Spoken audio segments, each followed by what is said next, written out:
नमस्कार साथियों। जय हिंद हिंदी चैनल में आपका स्वागत है। हम जो आदिकाल की जो प्रश्नोत्तरी हल कर रहे थे उसको और आगे बढ़ाते हैं।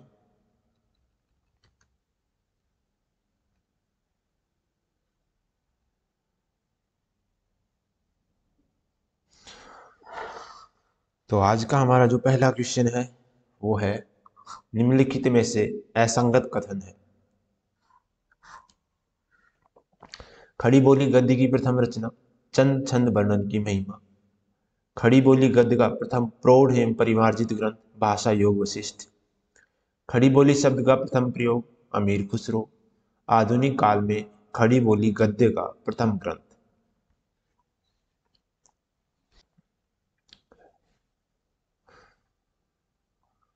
तो आप लोगों ने इसका आंसर सोच लिया होगा। देखते हैं कि खड़ी बोली गद्य की जो प्रथम रचना है वो चंद छंद वर्णन की महिमा है। ये बिल्कुल सही है ना। और किसके द्वारा रचित है? गंग कवि द्वारा, अकबर के दरबारी कवि। खड़ी बोली गद्य का प्रथम प्रौढ़ एवं परिमार्जित ग्रंथ भाषा योग वशिष्ठ किसका है? राम प्रसाद निरंजनी का। राम प्रसाद निरंजनी। और इसका जो समय है वो है 1741। इसको भी ध्यान रखें। खड़ी बोली शब्द का प्रथम प्रयोग अमीर खुसरो। क्या अमीर खुसरो ने खड़ी बोली शब्द का प्रयोग किया?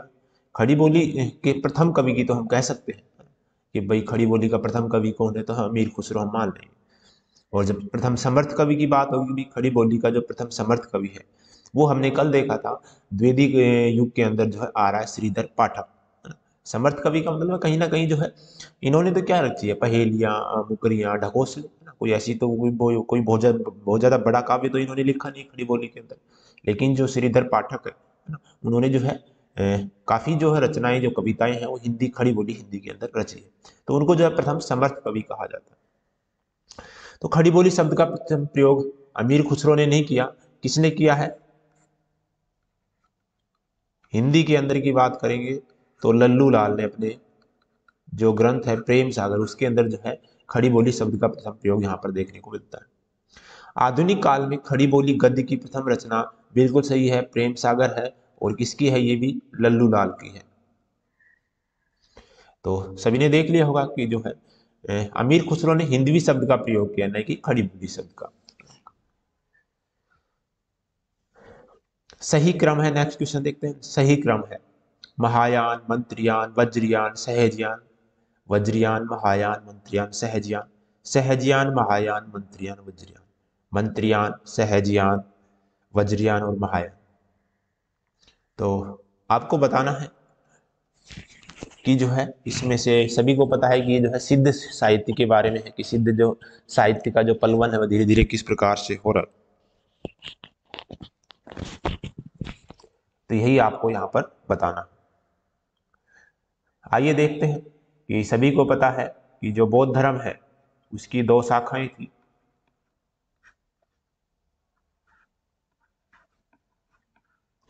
हीनयान और महायान।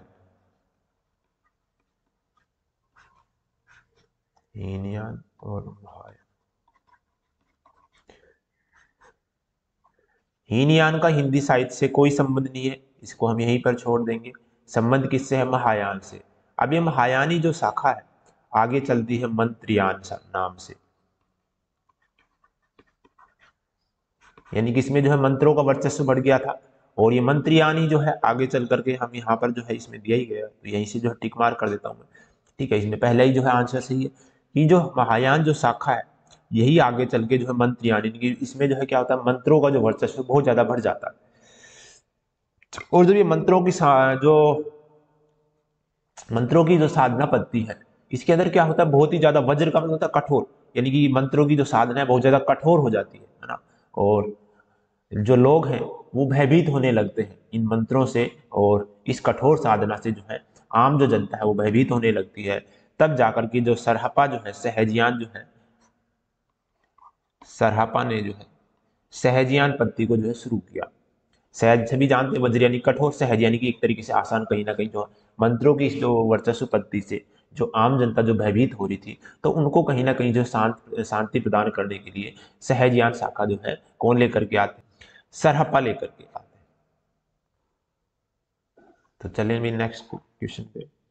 सिद्धों का जो है सही क्रम है सरहप्पा, लुइपा, सब्रपा, डोम्बिपा। लुइपा, सब्रपा, डोम्बिपा, सरहप्पा। सरहप्पा, सब्रपा, डोम्बिपा, लुइपा। सरहप्पा, सब्रपा, लुइपा और डोम्बिपा। तो आपको सही क्रम बताना है।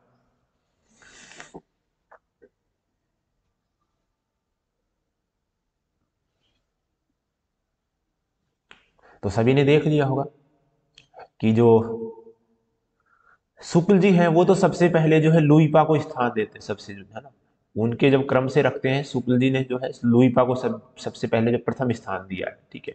और जो सरहप्पा है उनको छठा स्थान दिया है, ठीक है।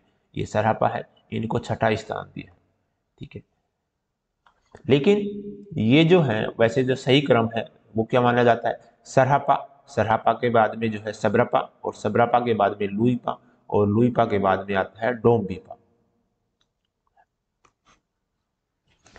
तो सभी को पता ही है सरहप्पा जो है, सरहप्पा की जो रचना है दोहा कोश है ना, दोहे लिखे इन्होंने। सब्रपा की जो है चर्या पद है।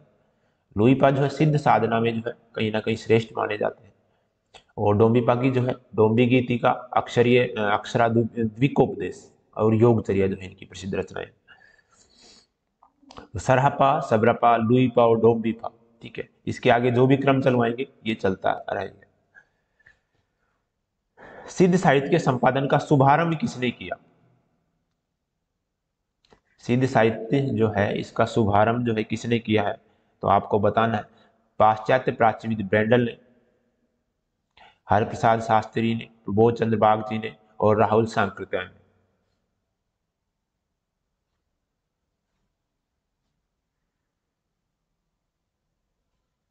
तो सभी ने इसका आंसर सोच लिया होगा। सिद्ध साहित्य के संपादन का जो शुभारंभ है वो किया पाश्चात्य प्राच्यविद ब्रेंडल ने।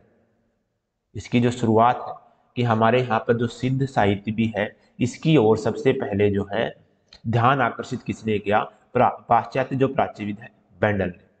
फिर जो है हरप्रसाद शास्त्री ने भी जो है सिद्ध साहित्य के जो है संपादन कार्य में योगदान दिया है, और इन्होंने किया है बोध गानो दुहा नाम से। बोध गान और दुहा नाम से संपादन कार्य किया है। प्रबोध चंद्र बाग जी ने दोहा कोश के नाम से, दोहा कोश। और राहुल सांकृत्यायन ने जो है काव्य धारा नाम से। तो ऐसे याद रख सकते हैं कि गाने गाने तो जो है हर कोई गाता है ना। और दोहों का जब हम अध्ययन करते हैं तो उससे हमें जो है प्रबोध यानी कि विशेष रूप से बोध यानी कि ज्ञान जो प्राप्त होता है ना। तो इस प्रकार से जोड़ करके याद रखते हैं।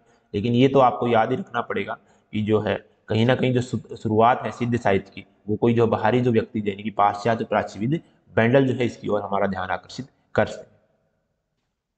और इसका तो समय भी ध्यान रखेंगे, जो बोधगान और हुआ है इसका जो है हरप्रसाद शास्त्री ने जो है 1917 ईस्वी में संपादन किया है।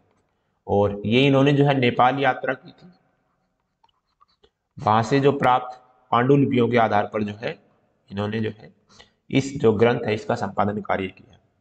राहुल सांकृत्यायन ने जो है तिब्बत की यात्रा की है।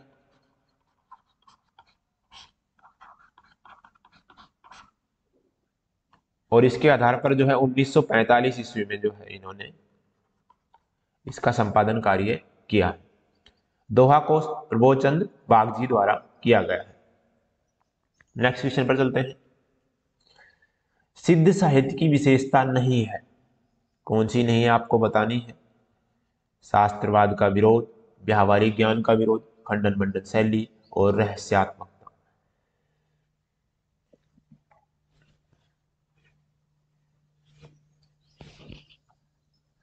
तो सभी ने जो है सोच लिया होगा। अगर आपको थोड़ा ज्यादा टाइम चाहिए ना तो इसको स्टॉप कर लेंगे। तो शास्त्रवाद का विरोध, सभी को पता है कि जो है सिद्ध साहित्य के अंदर हम सरापा की जो पंक्तियां पढ़ते हैं है ना,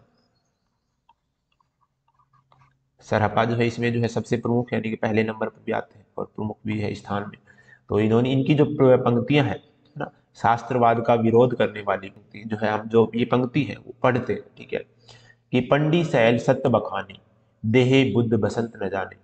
यानी कि जो केवल यहाँ पर पंडी से, पंडी का मतलब होता है, पंडी यानी कि जो है पंडित, यानी कि शास्त्र ज्ञानी, यानी कि शास्त्र ज्ञानी जो व्यक्ति होता है, केवल उस अपनी जो बुद्धि है उसको प्रदर्शित करने का प्रयास करता है, लेकिन उसकी जो देह है, उसका जो शरीर है, वो जो है बसंत का अनुभव भी कहीं ना कहीं नहीं जानती।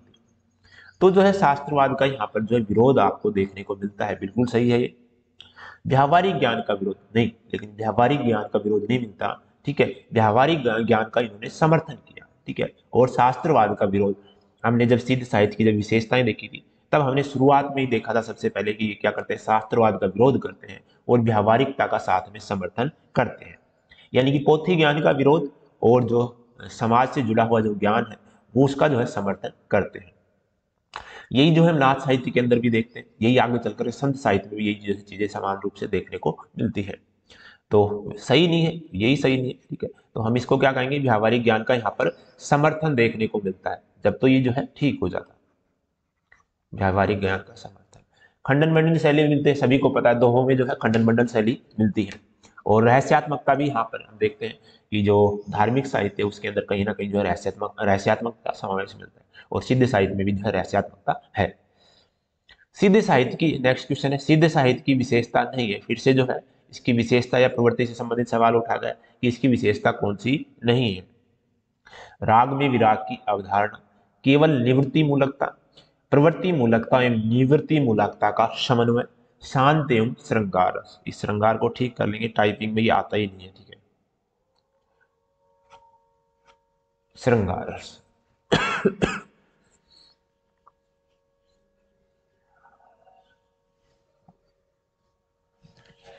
तो सभी ने जो है इसका आंसर सोच लिया होगा।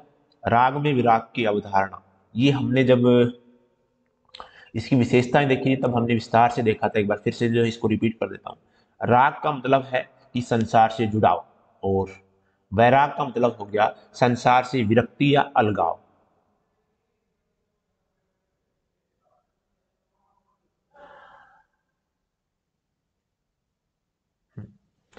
राग का मतलब हो गया संसार से लगाव, और विराग का मतलब होता है संसार से विरक्ति या अलगाव।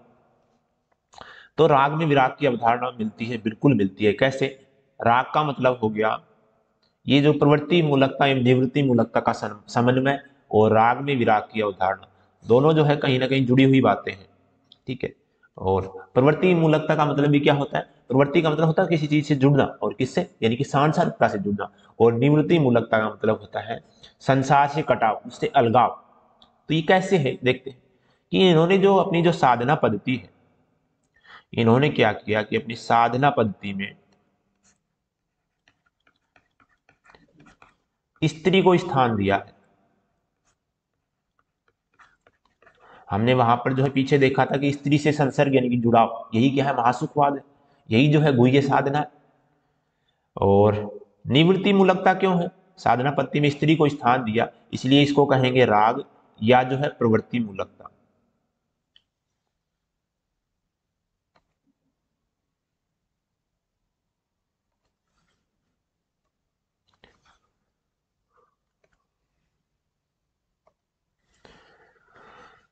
इसका मतलब हो गया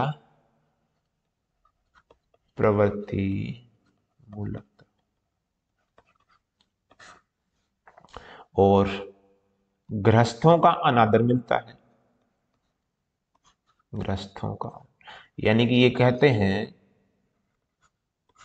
कि हम जो है स्त्री को तो अपने साधना पद्धति में स्थान देंगे, लेकिन हमें जो है घर गृहस्थी नहीं चाहिए।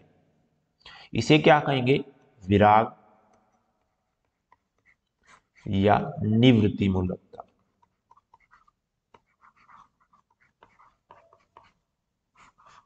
तो ये समझ गएंगे राग में विराग की अवधारणा क्या है, और प्रवृत्ति मूलकता एवं निवृत्ति मूलकता का जो समन्वय है ये क्या है।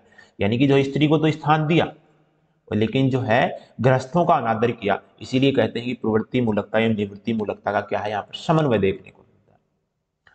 शांत एवं श्रृंगार रस, शांत रस यानी कि वैराग, हमने देखा विराग यानी कि जो है ये राग में विराग की अवधारणा, और राग प्रेम के अंदर क्या मिलता है, श्रृंगार रस। सब जो है चीजें एक साथ जुड़ी हुई है, तो हमने ये देख लिया है।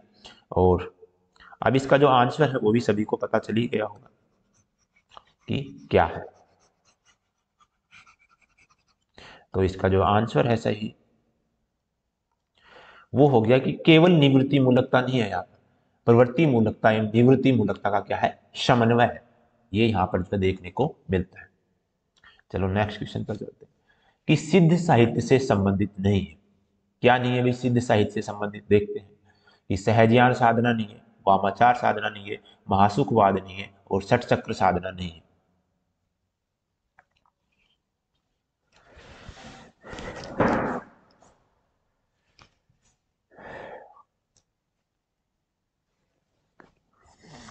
तो सभी ने जो है इसका आंसर सोच लिया होगा कि जो है जो सिद्धों की जो साधना पद्धति है उसका क्या नाम नहीं दिया गया है ना। इसमें से कोई जो 3 नाम है उनकी साधना पद्धति को दिए गए हैं, एक नाम है जो नहीं दिया गया। देखते हैं सहजज्ञान साधना, हमने देखा था कि जो है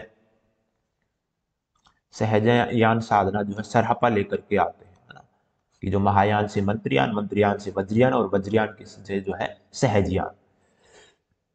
वामाचार साधना या इसी को कहते हैं गुह्य साधना।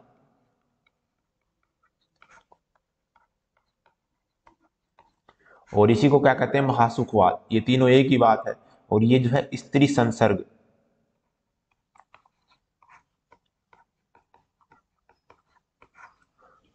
की स्थिति होती है। और जो है सिद्ध साहित्य से संबंधित नहीं है तो वो क्या नहीं है, षट चक्र साधना। ये कहां पर है, नाथ साहित्य में देखने को मिलती है।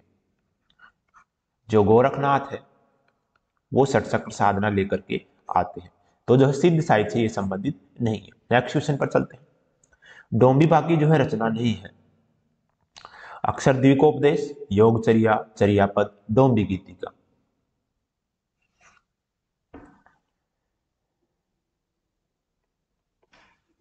तो सभी ने जो है इसका आंसर सोच लिया होगा।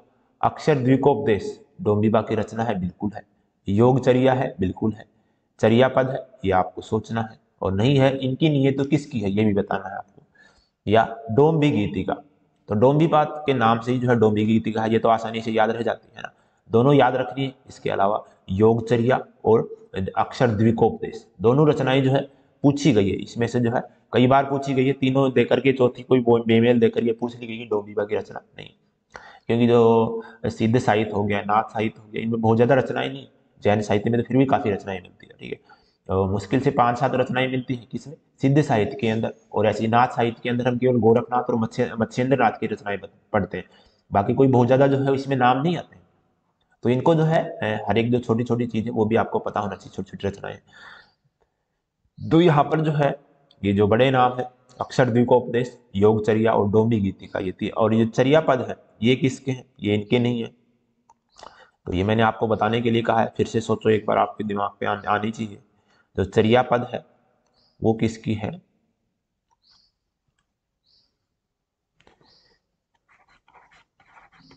सब्र पद, है ना। ऐसे याद रख सकते हो कि सब कुछ जो है चर गया, है ना, चर गया यानी कि खाना, एक तरीके से जो है जो जानवर होते हैं वो चरने के कर। तो इसको कह देंगे सब चर, चरिया पद। कैसे भी याद रखना, आपको रखना है। और ये किसकी है, सब्रपा की। और डोम्बिपा की जो है 3 रचनाएं होंगी। चलो नेक्स्ट क्वेश्चन पर चलते हैं। सिद्ध साहित्य के बारे में सही कथन नहीं है।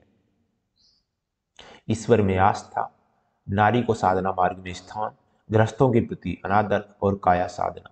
तो इसमें भी जो कौन सा कथन सही नहीं है आपको बताना है।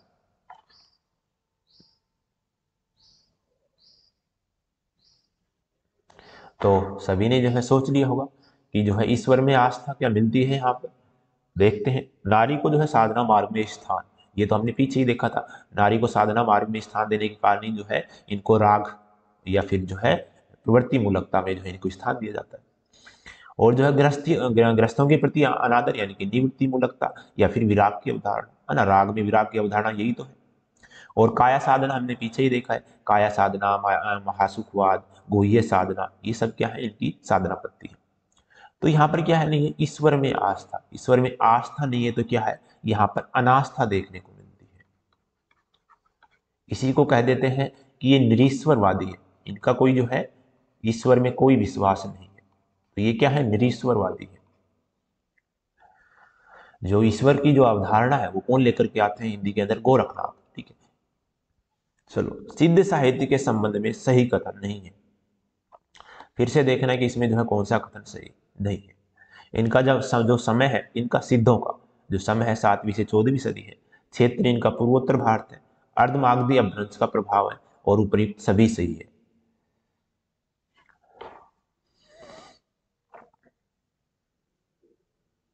तो सभी ने आंसर सोच लिया हो, चलते हैं। यानी कि इनका जो समय है वो क्या है आपको बताना है। इनका क्षेत्र पूर्वोत्तर भारत है, बिल्कुल है। ठीक है, बंगाल, बिहार, उड़ीसा, असम जो है इनका क्षेत्र है ना, तो बिल्कुल सही है ये। अर्धमागधी अपभ्रंश हम देखा था किस प्रकार से इनके साहित्य पर जो अर्धमागधी अपभ्रंश का प्रभाव माना जाता है। अगर ये अर्धमागधी ऑप्शन में नहीं है तो हम जो है मागधी भी मान लेंगे, क्योंकि बिहार का क्षेत्र हो गया, असम और जो है बंगाल का जो क्षेत्र है वहां पर क्या बोली जाती है? मागधी। जब हम भाषा के बारे में जानेंगे, जब इसके बारे में और विस्तार से जानेंगे। और जो है उपयुक्त सभी सही है, तो उपयुक्त सभी सही नहीं है यहाँ पर। ठीक है कि भाई उपयुक्त सभी आ गया तो इसको टिक मार कर दे। क्यों? इसका जो समय है 7वीं से 14वीं शताब्दी नहीं है, 8वीं से 13वीं शताब्दी। मैंने कई बार बताया था, ध्यान हो तो। और ये भी बताया था कि सिद्धों का और जो जैनों का समय है दोनों सेम है, 8वीं से 13वीं शताब्दी। क्योंकि सरापा का जो समय है वो जो है, सरहपा का जो समय है 8वीं सदी से शुरू हो रहा है। तो समय का जो है सही नहीं है इसमें, 8वीं से 13वीं सदी। चलिए नेक्स्ट क्वेश्चन पर चलते हैं। हिंदी के प्रथम कवि मानने वाले विद्वानों का सही युग्म नहीं है। यानी किसने जो है इसमें जो है नाम दिया गया विद्वान का और जो है पहला कवि, तो इसमें से कौन सा सही नहीं है देखते हैं। शिव सिंह सेंगर, शिवम्भू, राहुल सांकृत्यायन, सरहपा, रामचंद्र शुक्ल, मुंज, गणपति चंद्रगुप्त, शालिभद्र सूरी। तो सभी ने सोच लिया होगा आंसर, देखते हैं कि जो शिव सिंह सेंगर, उन्होंने जो है क्या स्वयंभू को जो है पहला कवि माना, और अगर दिन नहीं माना तो किसको माना, ये भी बताना है आपको। तो राहुल सांकृत्यायन ने सरहपा को, बिल्कुल सही है, और ये सर्वमान्य भी हो गया, ये हमने बात की थी। सरहपा को जो है सबसे पहले राहुल सांकृत्यायन जो प्रथम कवि मानते हैं और उसके बाद में ही सर्वमान्य हो जाता है। मुझको रामचंद्र शुक्ल ने, बिल्कुल सही है, ये भी सभी को पता होगा और काफी आप लोग पढ़ते भी हो रामचंद्र शुक्ल को। गणपति चंद्रगुप्त, शालिभद्र सूरी, ये भी सही है। लेकिन जो शिव सिंह सेंगर है ना, उन्होंने किसको माना है? पुष्य या पुंड को, पुष्य या पुंड नामक कवि को। फिर शंभू को किसने माना है? राम कुमार वर्मा ने।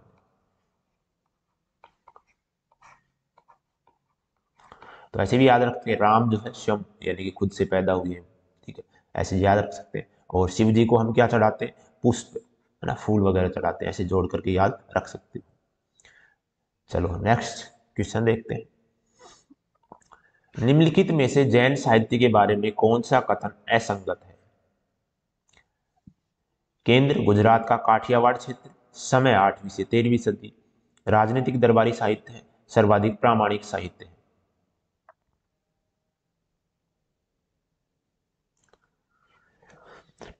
तो आपने जो है इसका आंसर सोच लिया होगा, देखते हैं, इस पर विचार करते हैं कि इनका जो केंद्र है गुजरात का काठियावाड़ क्षेत्र, बिल्कुल सही है। ठीक है, यानी कि हम देखते हैं कि जो जैन जो धर्म है ना, इनको जो है राष्ट्रकूट, चालुक्य और जो सोलंकी जो राजा है उन्होंने जो है प्रश्रय दिया है। और इसका जो प्रमुख जो केंद्र है वो क्या है? गुजरात का काठियावाड़ क्षेत्र। समय हमने देखा ये भी पीछे 8वीं से 13वीं शताब्दी, सिद्धों का और जैनों का दोनों का समय सही है, यही है। राजनीतिक दरबारी साहित्य है, यानी कि दरबारी तो है, लेकिन क्या इसमें राजनीति के बारे में वर्णन मिलता है? नहीं मिलता। तो क्या मिलता है? इसमें धार्मिक है। ठीक है, और राजनीतिक दरबारी साहित्य कौन सा है? रासो साहित्य है। ठीक है, ये कैसा है? धार्मिक दरबारी साहित्य है। तो राजनीतिक दरबारी साहित्य कौन सा है? वो है रासो साहित्य। ठीक है, सर्वाधिक प्रामाणिक साहित्य है, बिल्कुल सही है ये भी। ठीक है, और जब सर्वाधिक अप्रामाणिक की बात करेंगे तो कौन सा होगा? रासो साहित्य। तो इसका जो ऑप्शन कौन सा सही है? राजनीतिक दरबारी साहित्य। नेक्स्ट क्वेश्चन पर चलते हैं।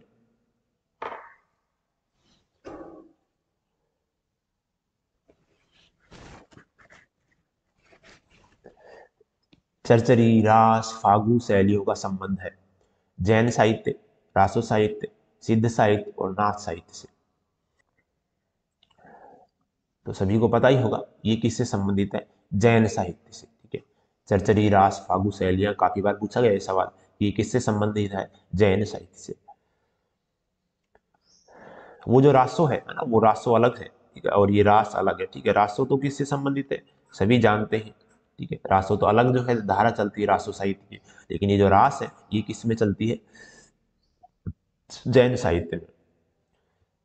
जैन साहित्य में कोई बड़ा लक्षण कभी नहीं हुआ, क्योंकि प्रत्येक आचार्य का आदर्श क्या था, धर्म की व्यवस्था करना प्रमुख था, काव्य का श्रृंगार करना गौण। ये किसका कथन है, तो आपने सोच लिया होगा इसका आंसर कि जो जैन साहित्य में कोई बड़ा लक्षण कभी नहीं हुआ। ठीक है, ये मैंने कथन लिखवाया था पीछे, बड़ा, बड़े से याद रख लेंगे, बड़ा लक्षण। और बात किसने कही है, बच्चे ने। ठीक है, ऐसे याद कर लेंगे। लेकिन ये बात बिल्कुल सही है कि जो जैन साहित्यकार है उन्होंने जो है काव्यत्व करना उनका काम नहीं था, वो तो गौण है, लेकिन उनका जो काम क्या था, अपने जो है धर्म, जैन धर्म का प्रचार प्रसार करना ज्यादा से ज्यादा, है ना। कोई भी जो भारतीय जो इन्होंने जो है हिंदू धर्म की कोई भी कथा उठाई है, पौराणिक कथाएं उठाई है ना, तो उनमें क्या किया कि जो है शुरू में जो है एक धन और वैभवशाली कोई व्यक्ति है ना, तो उसको जो है बिल्कुल अपने जो है राग के अंदर जो है डूबा हुआ दिखाया गया है। ठीक है, और फिर उससे जो है विरक्ति दिखाई गई है, और अंत में जो है जैन धर्म में जो है दीक्षित दिखा करके उसको जो है समापन कर दिया गया उस जैन रचना का। क्वेश्चन नंबर 39 है कि जैन साहित्य के बारे में आपको असंगत कथन बताना है कि जैन काव्य मूलतः धार्मिक है, लेकिन काव्यत्व की उपेक्षा नहीं मिलती। जैन रचनाकारों ने अपनी रचनाओं में जैन धर्म के सिद्धांतों का प्रतिपादन किया है। जैन रचनाकारों ने कृष्ण कथा, महाभारत कथा को हरिवंश पुराण नाम दिया। जैन साहित्य में उपदेशात्मकता एवं रहस्यात्मकता की प्रवृत्ति नहीं मिलती।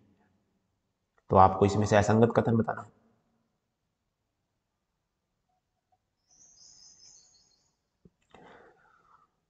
तो आपने इसका आंसर सोच लिया होगा कि जैन काव्य जो है मूलतः धार्मिक है, ये तो हमने पीछे ही देखा ना, मूलतः क्या है, धर्म का जो है अपने प्रचार प्रसार करना।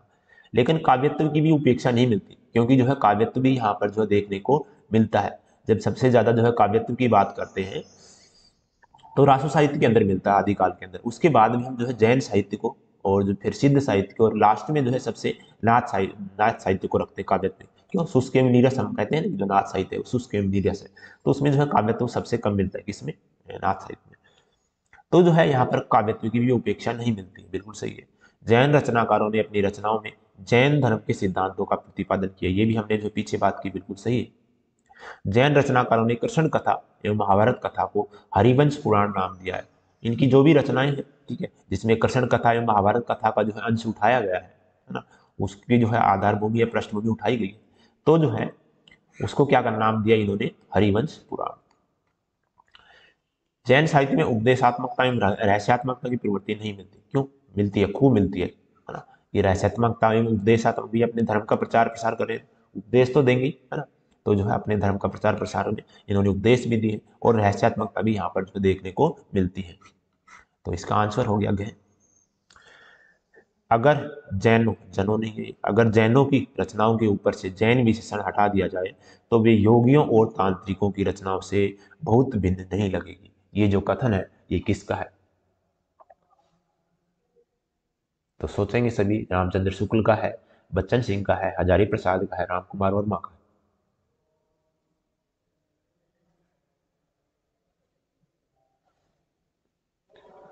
तो सभी ने सोच लिया होगा कि अगर जैनों की रचनाओं के ऊपर से जैन विशेषण हटा दिया जाए तो वे योगियों और तांत्रिकों की जो है रचनाओं से भिन्न नहीं लगेगी।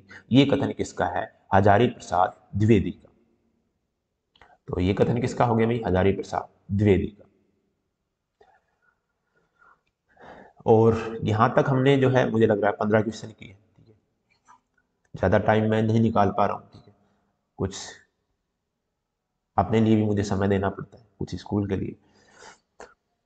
तो आपको जो है ये लिखना है कि 15 क्वेश्चन में से आपके जो है कितने ठीक हुए, उसका स्कोर जो है कमेंट बॉक्स में लिख देंगे, ठीक है।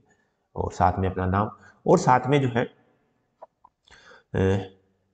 अगर भी किसी ने वीडियो नहीं देखी है तो पीछे की देख लेगा। नेक्स्ट हम जल्दी जो है कल या परसों में जो है फिर से जो है इसके आगे के जो क्वेश्चन है उसको आगे बढ़ाएंगे।